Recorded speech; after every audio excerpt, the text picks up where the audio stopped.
guys. So I am back with another story time today. And you guys are going to be hanging out with me while I do my nails again. Because it's nail day, spa day, self-care day, you know. A story time about how I've had to deal with creeps in my life. Two specific stories, because they're all kind of like short stories, but I'm going to bunch them all in one about creeps. I suppose what you should do about it. Maybe a little advice in there, But stay tuned if you guys want to hear the story. So, as I said, this story time is going to be about weirdos, creeps. And I don't know. I feel like it's kind of been the theme lately that like more women should speak up about if you're dealing with weirdos. And I feel like I had to learn that the long and hard way. Like, even when I've had moments in my life where I would speak up for myself, because I did not have people in my life that agreed with me speaking up, or maybe how I spoke up, keep it in the family kind of thing. People say, keep it hush hush. They have lives, they have wives. Anyways, I didn't give a fuck. But I like to believe that I didn't care. I like to believe that I had courage to speak up. But I don't think I was as open as people. I think sometimes people were afraid that I would be more open because I was even just a little bit open. But to be quite honest, I wasn't as open as I could have been. And I find myself these days wanting to say a lot of PSAs to women, like realizing that a lot of women are afraid to speak up because they don't feel like anybody's going to have their back. They don't feel like anybody's going to believe them. Maybe this guy has juice or clout or whatever. So you feel like you don't want to say something against that person because in the public eye, even if it's just a small group of people, in the public eye, they are looked at as these good people or this good man or whatever, or good woman, because, these things can be reversed. And I want to get about talking more about those stories. I just want to get about talking more about those stories so people feel more comfortable. And I usually tend to joke a lot, so I probably will still joke, but the underlining message is still there. If you feel like someone's being a weirdo, say something. Just say something. Even if it's like after the fact, just say something. So, as I said, this one is about a dude being creep. But they're both kind of the same. So, because it's different times, but kind of like same actions. So the first part of the story time is about a time I was at a bus stop and the guy decided to be a weirdo. And the crazy thing is, because I was thinking about like, how do I want to lay out this story? I'm not even really sure how to, because it was such a quick moment. But I think it was more everything that was happening around the situation that hurt me the most versus the fucking weird shit. My bad. The freaking weird stuff. So anyways, I'm at work, right? This is at a time I used to work at a boutique. It was like a clothing store boutique. I feel like I got boogers. So it was after work, and at the time I was closing the store. Side note, we are doing yellow today. So I was closing the store at this place that I used to work at, this clothing store I used to work at. And it was it was like a boutique. So it was kind of like a small store. So it wasn't very many people working late. It was kind of just me and another employee. But the employee that I was working with that day didn't really like me. She didn't like me like that. I remember when I realized she didn't like me is because y'all remember that Kendrick Lamar song? B Don't F My Vibe. It started to get to the point that every day we worked together, she was playing that song. Mind you, I was quiet, so it was like, how am I messing up your vibe? As a matter of fact, I think you killing mine, because I'm sitting here trying to work and bitch, kill my vibe. It's like, But at the time, I was dating. I wasn't really like. So the last story time about Cuban Poppy, at that time, at that time we were talking. We weren't dating. I was dating someone else a little after that though. Like right after me and him kind of stopped talking. Oh wait, no. Because this is at the time where Cuban Poppy came back, and I haven't told you guys that story time, but it was him. Which is crazy because he did not look the way he did, as I said. He changed drastically. But because he was Hispanic, and the only people that were working at the boutique was just a couple of other brown women, black women. I say brown. And a few Hispanic women, like maybe 2 Hispanic women. And then like we had security guards, and two of the security guards were Hispanic men, but they kind of like Cuban Poppy had like our cultural swag. Like they had that kind of thing. And one of the other Hispanic girls was trying to talk to one of the Hispanic security guards, but she had a man, so she wasn't getting no play like that. But it seemed like there started to be like a competition between some of the brown black women and the Hispanic women over this security guard, this dude. I don't know. I thought it was strange because I felt like we all had our own things outside of work, including the security guard. So it's like, why is y'all all... But I be minding my business because I already had me some. I already had me a little something. I was not worried about that. He was fine. Don't get me wrong. He was fine. But to be arguing over, to make this like this weird race thing, and it's not like anybody was blatantly being like racist, but you could tell there was some serious tension to the point where me and one of the black security guard dudes was just like, do y'all do this often? do y'all fight over men's often? Oh, that's so cute. It matches my bed. Well, it's more neon. I think my bed is a little bit more mustard. But yeah, it got pretty weird. It got pretty weird. But because me and one of my Hispanic coworkers, we were friends. So, and the way that she would talk about him, and I already knew who her dude was because I've been to her house. But the way that she was talking, it wasn't my business. That's how I felt. I'm not about, what am I going to say? I don't even know the dude. And the things she was saying about the dude were, she shouldn't even have been with him. So I could see why she was, but to me personally, well, I can't even say that because I did it before too. Leave the person first. Leave the person first, then move on. Otherwise, if they've made your relationship complicated, they're going to make it extra complicated by saying you. They're going to pretty much blame everything on you. And then they're going to somehow flip it that they were treating you the way that they were treating you because you was cheating, but you didn't even cheat yet.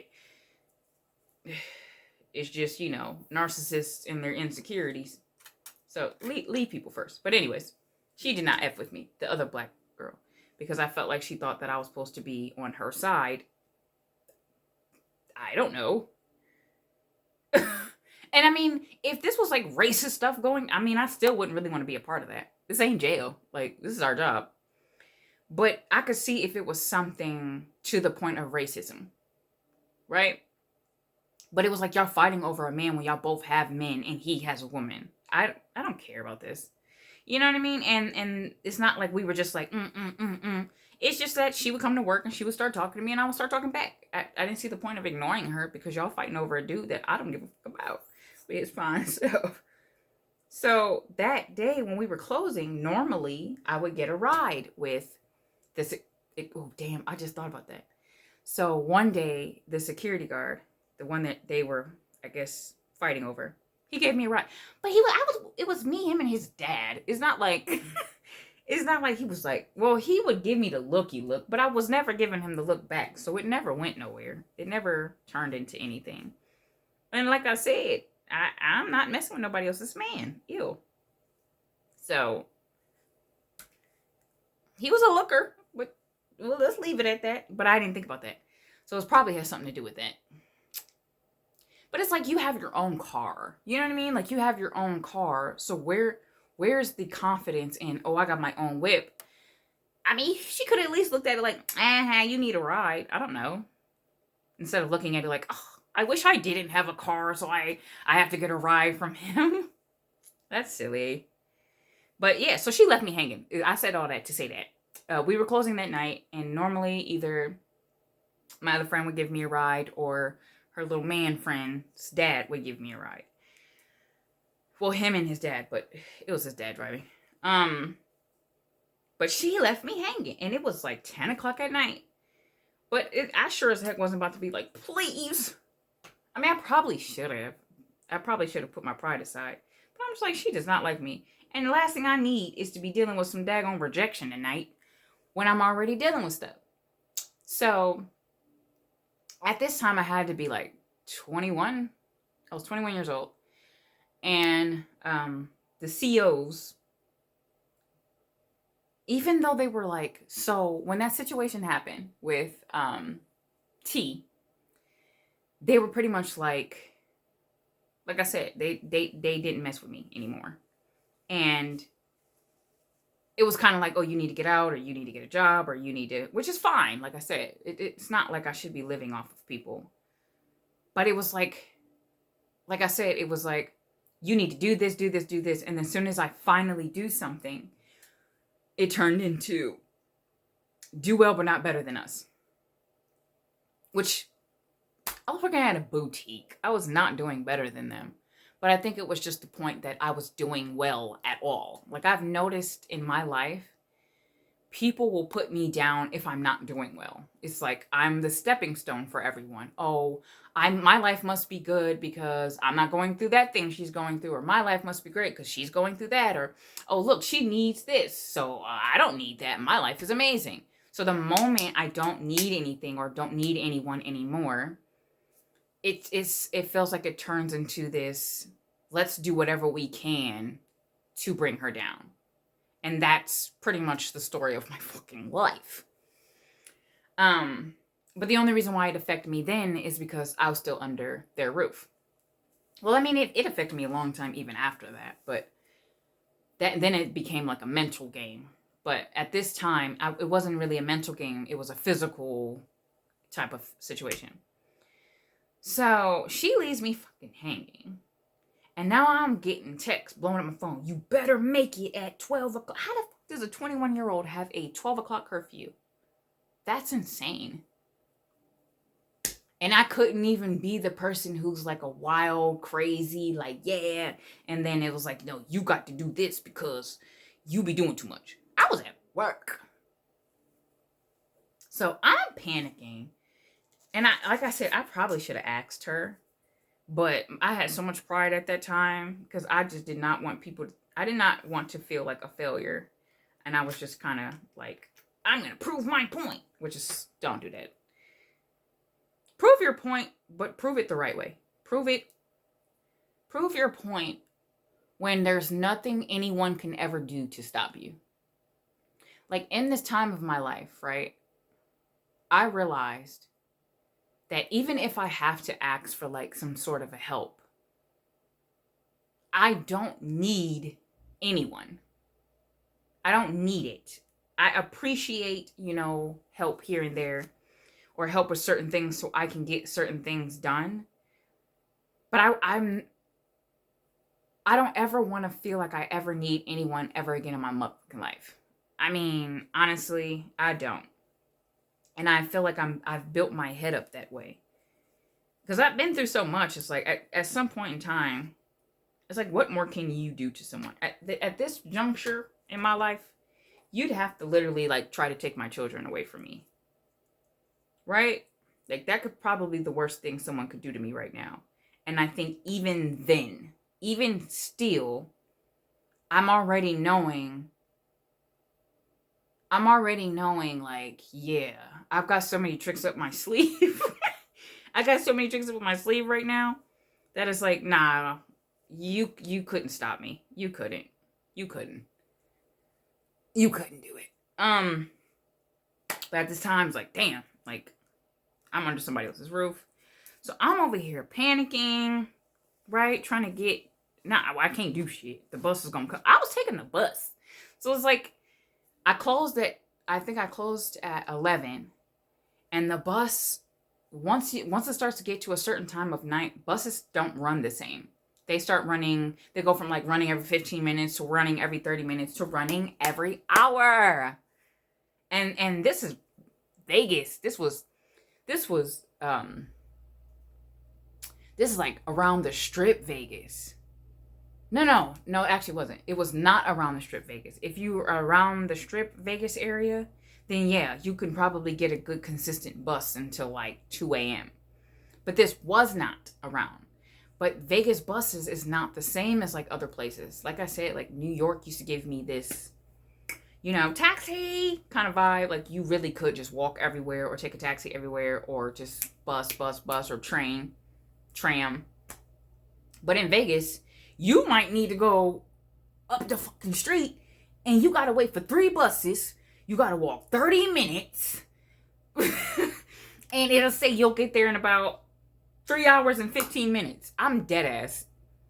So, like, there are places where I just know it's close, but it's like, okay, it's gonna take an hour to walk there. So I'll look up the bus times. It takes you an hour. It's like, how is it slower? Ooh, child. I do not take buses in Vegas. I don't think you could pay me to take a bus in Vegas anymore. I have not taken a bus in a long ass time. Anyways, so I get on the fucking bus stop, right? I'm panicking, I'm taptoeing, like I'm getting off. Because I'm still getting the text. You better make it back by 12 o'clock. Or you gonna get your ass whooped. Well, they didn't even say that. They said, you gonna get locked out and my door closes by. Mind you, like I said, I never had a key. Never. Not one time was a key ever made for me. So, I'm panicking.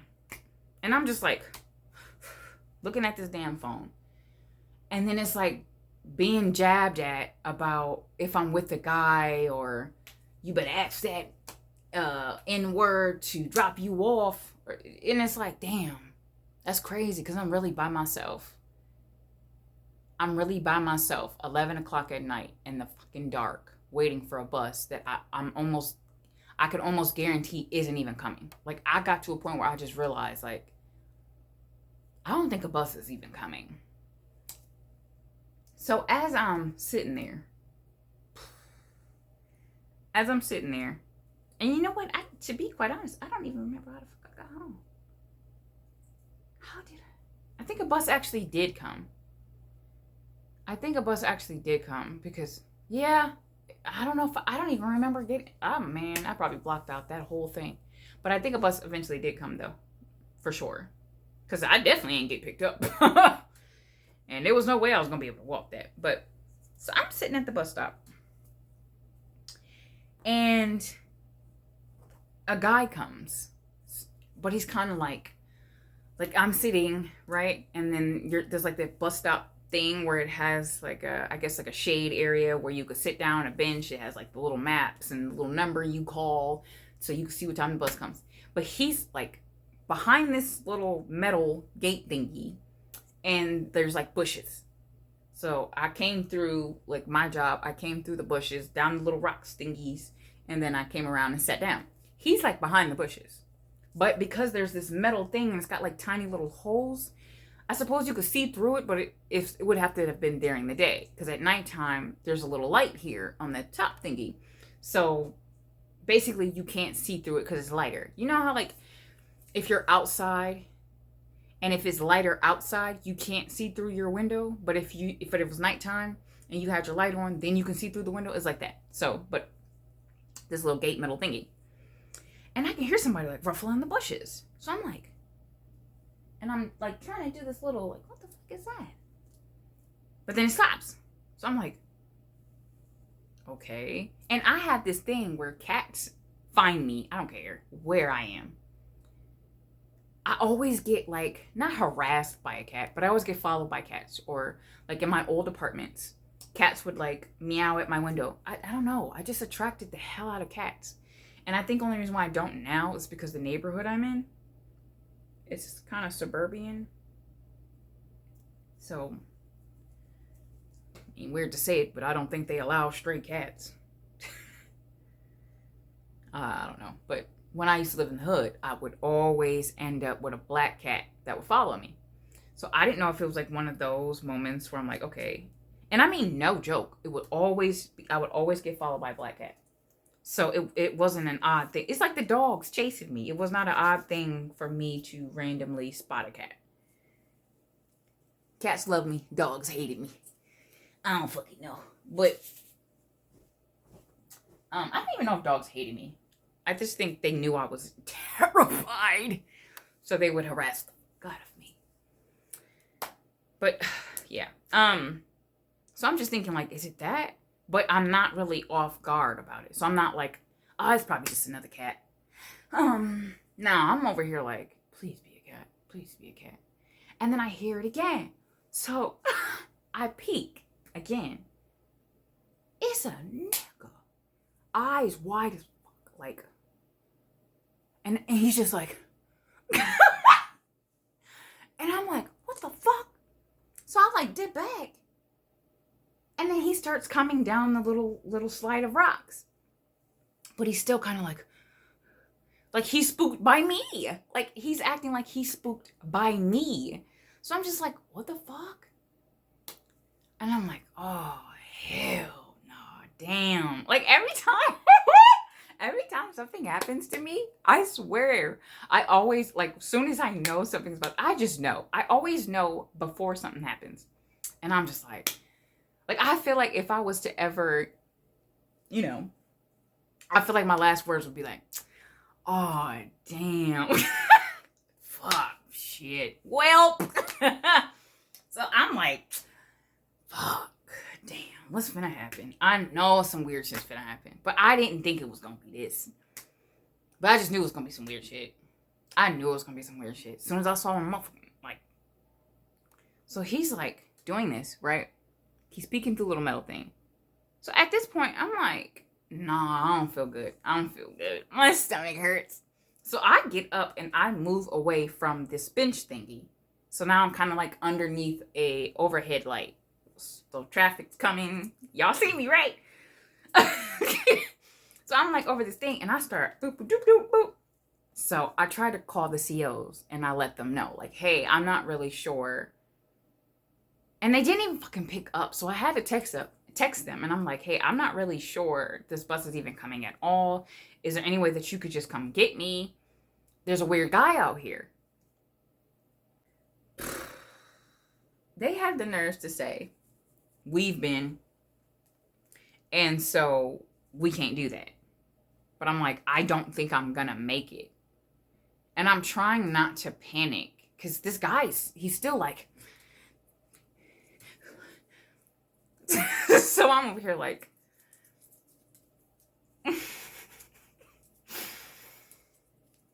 like I'm trying not to fucking panic. So I'm like, you know, actually, it's weird out here. Like, strange things are happening.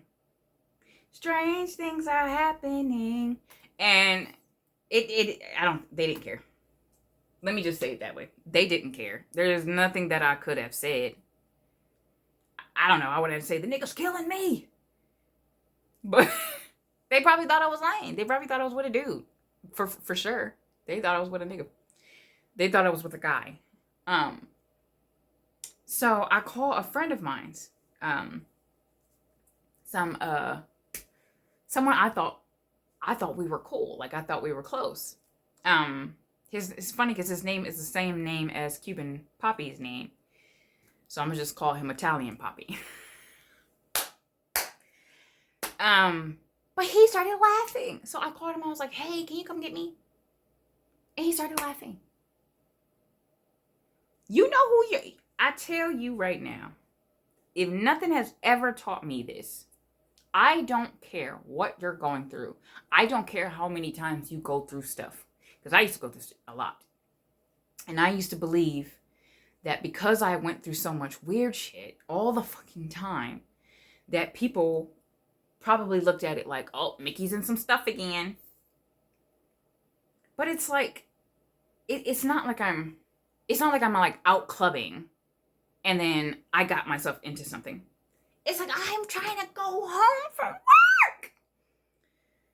And it's not like he knew that like weird happened to me a lot. You ever see that movie Misfits? Not movie, the show Misfits. And the show Misfits with what's his face from Umbrella Academy. Klaus. Klaus was in Misfits. It's a British show. But they basically like they were like in a detention center or something, because I know they used to wear orange. And they basically all got these powers. And the one brown chick in the show, her power was that if she touched someone, they would desire her. But to the point of like sick obsession. Like they would try to her. And I remember when I watched that show, I loved that show. But I remember thinking that it was hard for me to watch those scenes because in some ways I felt like I had that shit in real life. But my thing is, I don't think I have the power to make any and everybody desire me. I feel like I have this is what I used to think. I used to think that I had a curse that made bad men, terrible men, show how terrible they are, right? So like if there's a good dude and we're hanging out or whatever, he's not gonna just randomly like, oh, I need you. He won't do that. But I mean it, I swear. And of course, having this kind of a curse makes people assume, because you know how people treat women these days. Back then especially. You're the whore. Or no, he would never do that. Or you misunderstood. But it's like, no. Because even in the worst of me, men would still do that. You know. Sometimes women suck and they don't want to believe you. But in this case, well, because I don't even know if I had anything like that happen before. But, so I'm thinking I'm dealing with another one of these situations where my curse is rearing its rear head. And it's not like, it's like the show where I had to touch people. Because I wouldn't have to touch people. It would just seem like if somebody sees me or gets around me and they're weird. To this day. To this day. And sometimes it feels like I have to have this. And I think I got why men would be like, ooh, you're bougie, or, oh, you seem cold-hearted. Because that was the only way that I could be like, It was the only way. It was the only way. Like, even to this day. If I go outside smiling and cheesing about the beautiful, I'll have a neighbor be like, leave me alone. It's like I can't be my cheery self without some guy thinking that he needs to figure me out, or he needs to humble me, or he needs to tell me why he doesn't love his woman anymore. I don't give a fuck. I really don't. You know what I'm saying? I don't. But you know what? What I will always do is tell that woman, even if it makes me look like a hoe. I've been through it. I promise you I have. And I'll say something every fucking time. Because one day, when you look back at our conversation, because he did, what? Another fucking thing with another fucking woman? Because it ain't like it's just, I'm so special and they all want me. No. I just seem to bring the weirdo out of people if they're weirdos. But one day, you're going to look back at that conversation. They will. And are they going to say, hey, damn, Mickey, you were right? Probably fucking not. Probably not. I mean, I've had it. I've woken up to a few texts of someone telling me that I was right. 3-4 years later. But, you know, I don't even think I want the you were right. I don't care. You know, I don't think I care. And I know when I care, because I've cared for a very long time. I've cared for a long time about hurting people's feelings, telling the truth, being honest. Hell, it's a couple people that need to hear my 2 cents right now. But I don't think I care enough anymore. Like, hey, if it comes to that conversation, then I'll be honest and let you know. But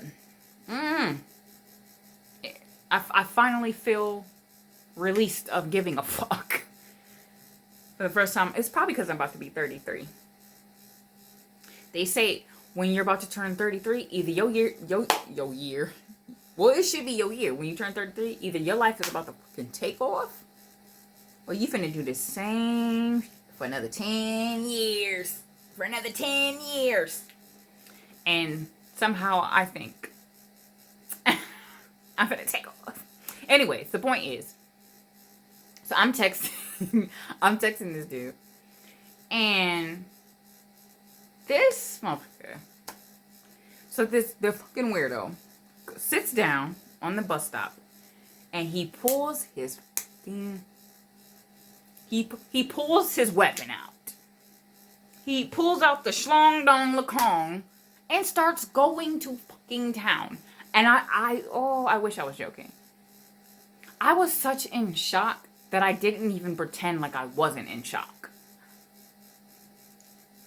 So I'm like, no, actually at this time, me and him is talking. So he's like kikiing, and Italian Poppy, he's laughing. So I'm like, I'm fucking serious. But I'm like whispering, like, I'm fucking serious. This dude is being weird. And he's like, okay, I'm gonna see what I can do. Just stay right there, right? So I get off, and then that's when I see it, and at the corner of my eye, and I'm seeing like, I'm seeing movement. So in my head I go like, no, the fuck he isn't. No, he's not.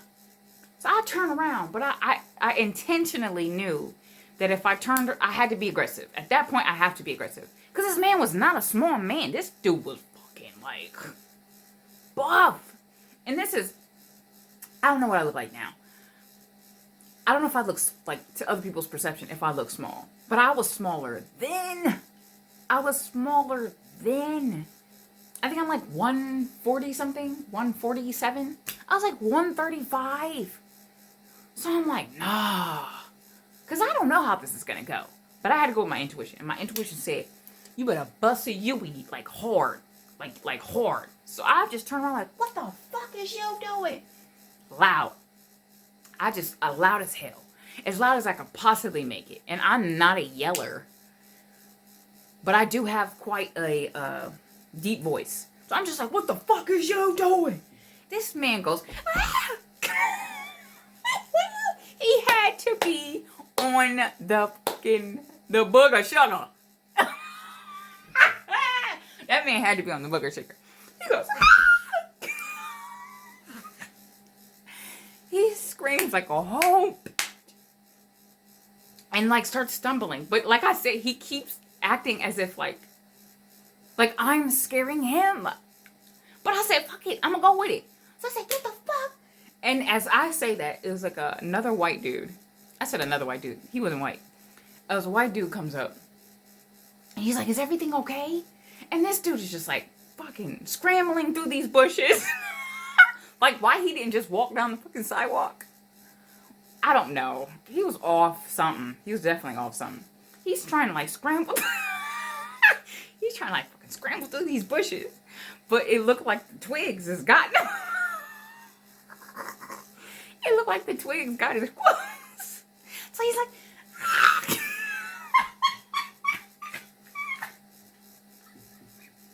well, I was not laughing then. I was fucking terrified.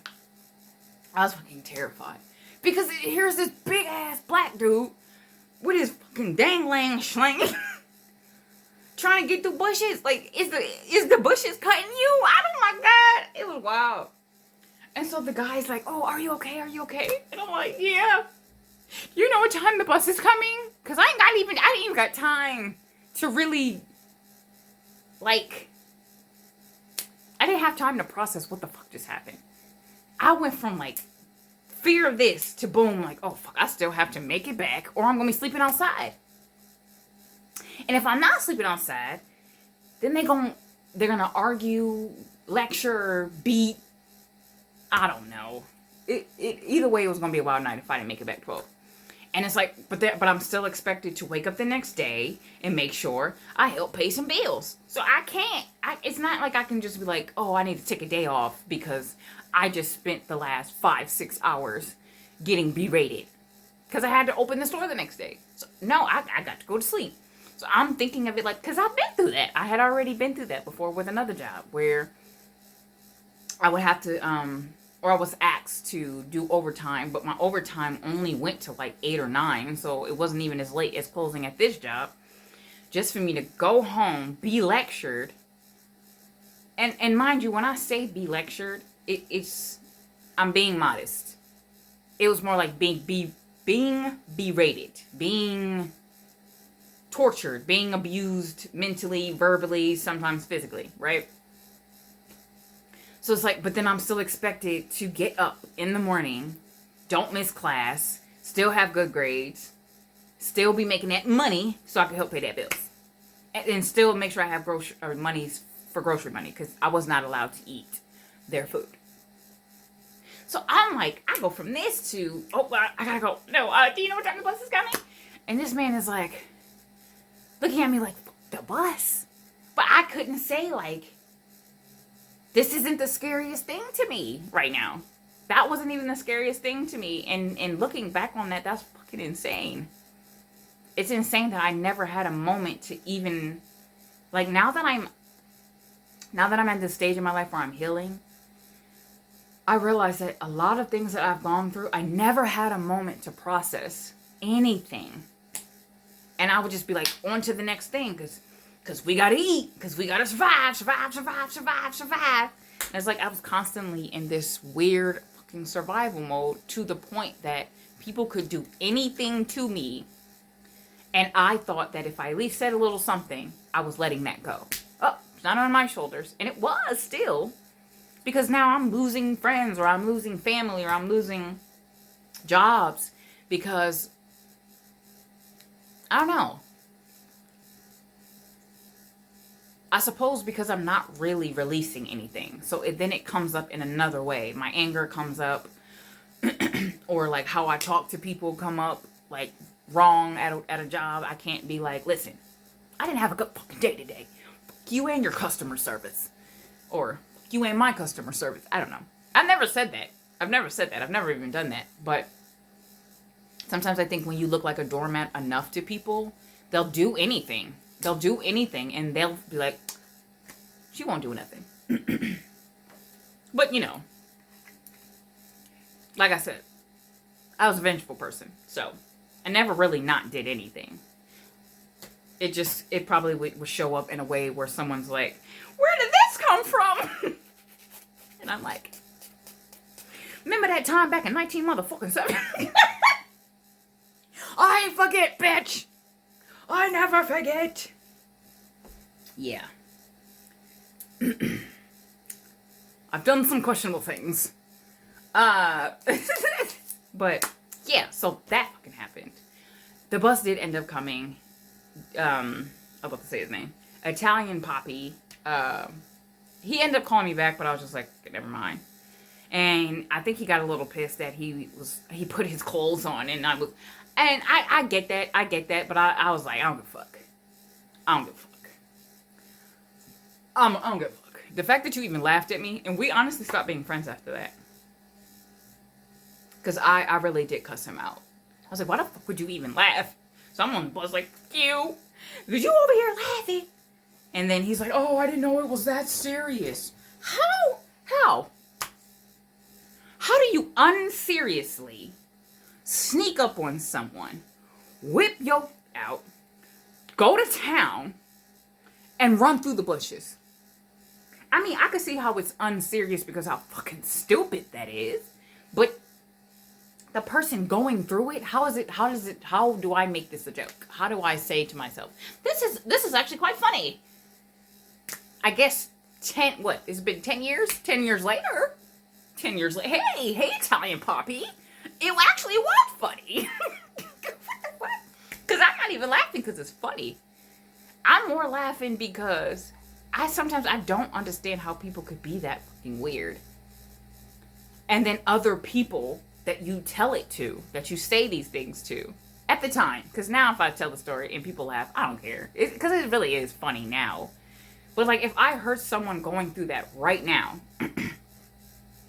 I don't see how in my first mind I could be like, oh, what were you wearing? What? What? Oh, it must have been something you were wearing.